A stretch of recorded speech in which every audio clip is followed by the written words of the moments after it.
Olá, o meu nome é Bruno Seabra, eu sou médico dentista, docente da Faculdade de Medicina Dentária da Universidade de Lisboa de Imagiologia. Sou também fotógrafo profissional e diretor do Light Up Studio, um estúdio de fotografia profissional.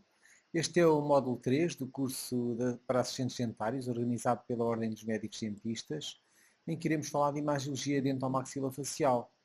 E este será o capítulo 7, em que vamos falar de erros radiográficos, principalmente erros realizados e problemas que surgem na execução de radiografias panorâmicas e que penso que poderá ser importante para vocês para ajudar no vosso dia a dia. Então,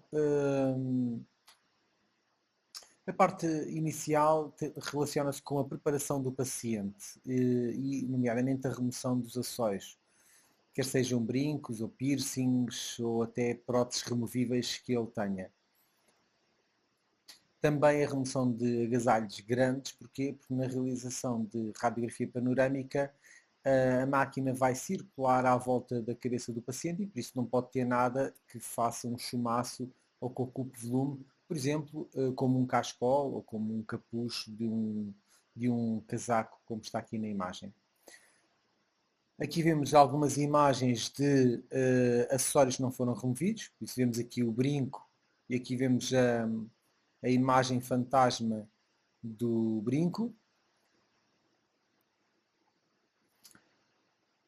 Como é que se criam este tipo de imagens? Na realidade, nós sabemos que a ampola está de um lado e o raio-x está do outro. Por isso, quando existe a rotação à volta da cabeça, o que acontece é que quando a ampola está de um lado e o brinco está do outro, vai aparecer a imagem direta do brinco na película, por isso ele fica bastante nítido. Por outro lado, quando a radiografia está a captar os dentes precisamente do outro quadrante, durante a sua rotação, este brinco, esta imagem vai aparecer à frente e vai aparecer depois ampliada na imagem. Por isso, a imagem ampliada corresponde à interferência da passagem da ampola com o objeto à frente e que fica ampliado sobre a parte que está a ser registada nesse momento. Então aqui, por exemplo, vemos novamente, vemos este brinco, será a imagem fantasma deste brinco. Deste lado não vemos na radiografia, mas se aqui temos esta imagem, significa que deste lado também iremos ter. Já tive casos de colegas que ficaram na dúvida, porque não olharam para este brinco, e ficaram na dúvida, por exemplo, de que tipo de lesão seria esta que estava aqui na zona do seio maxilar. Aqui novamente vemos o brinco e as imagens fantasma. Os brincos têm que ser removidos. Aqui novamente mais brincos, a imagem fantasma. Aqui, esta imagem é típica da manutenção de um colar que não é removido ao paciente. Tem piada que houve uma vez que tinha uma paciente e todas as radiografias tinham o mesmo colar, via-se pela imagem que era uma imagem muito parecida. E por isso, sem conhecer muito a senhora, perguntei-lhe, gosta muito desse fio, não gosta? E era um fio que tinha sido da avó e por isso ela tinha um grande valor estimativo pelo colar e por isso nunca o tirava. E que interfere depois na imagem como vocês veem. Aqui vemos a manutenção de uma prótese esquelética na boca que se vai sobrepor à imagem que nós queremos ver dos dentes, a parte radicular, para correto diagnóstico. Isto muitas vezes obriga a que a gente tenhamos de tirar uma nova radiografia se não virmos as estruturas que queremos diagnosticar corretamente.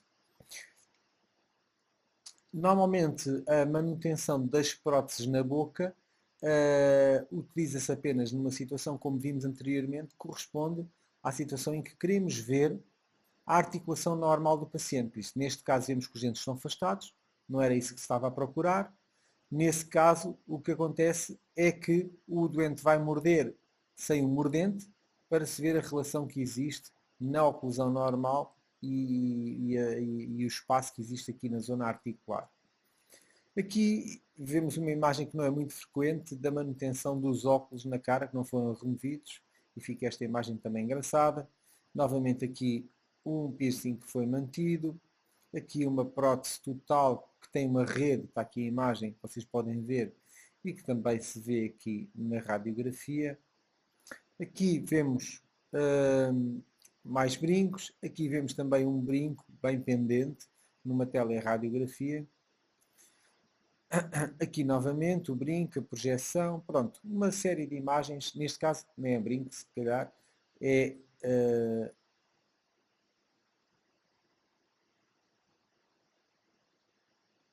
aqui brinco. Aqui neste caso uma imagem também engraçada do aparelho auditivo do paciente que não foi removido e depois fica ali a imagem fantasma.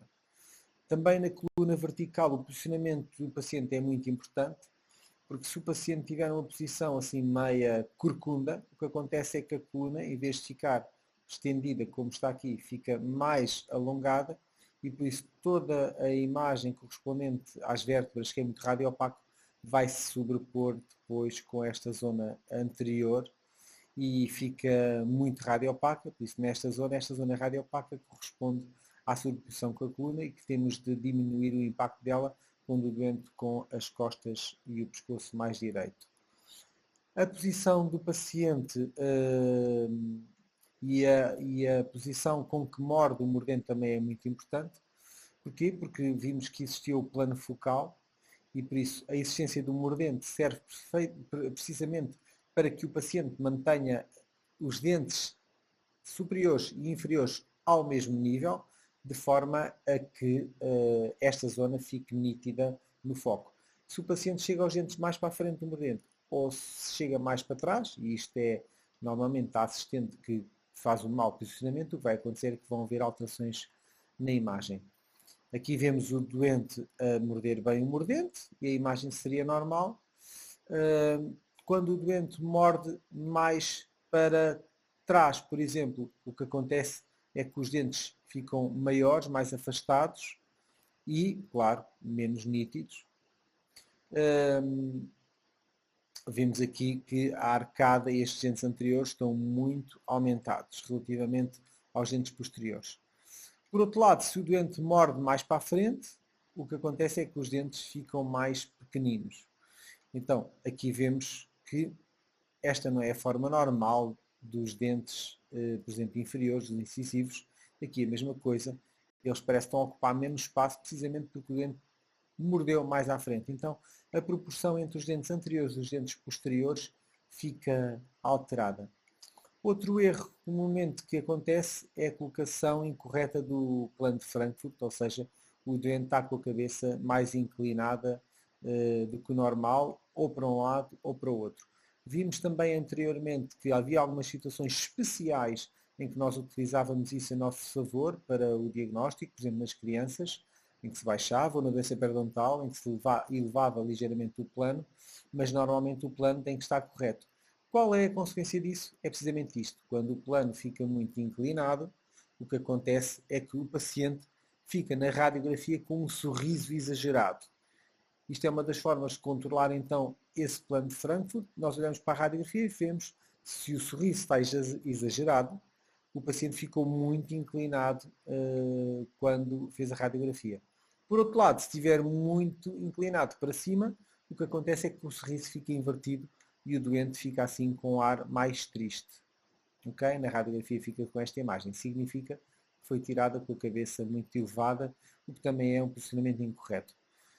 Depois temos, no posicionamento do paciente, também a importância que tem a colocação da língua no palato. Também falámos disso. Pronto, e aqui vemos uma radiografia até do mesmo paciente.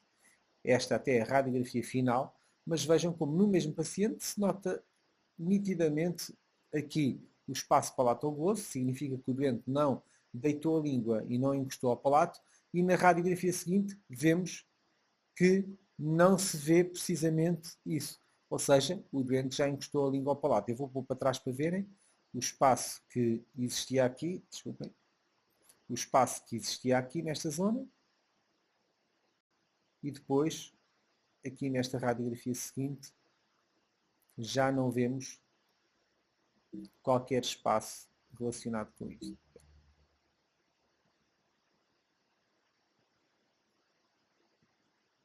Ok, aqui nesta radiografia não vemos o espaço palatobulboso. Está ligeiramente e muito cá acima. O que é que isto faz? Faz com que nós consigamos ver melhor a zona das raízes, nomeadamente dos dentes anteriores. Aqui vemos um paciente que está a morder no mordente e por isso o que é que se vê? Vê-se que os dentes estão afastados. O que é que acontece quando os doentes não têm dentes anteriores? Ao morder no mordente, se não tiver um dente anterior, todos os dentes vão ocluir e fechar. E por isso, esta posição de separação, para visualizarmos melhor, pode ficar alterada. Então, muitas vezes pode-se colocar, por exemplo, um rolo de algodão para compensar isso. Qual é a situação em que nós, então, temos o dente, por exemplo, nesta posição? Precisamente aquilo que falámos.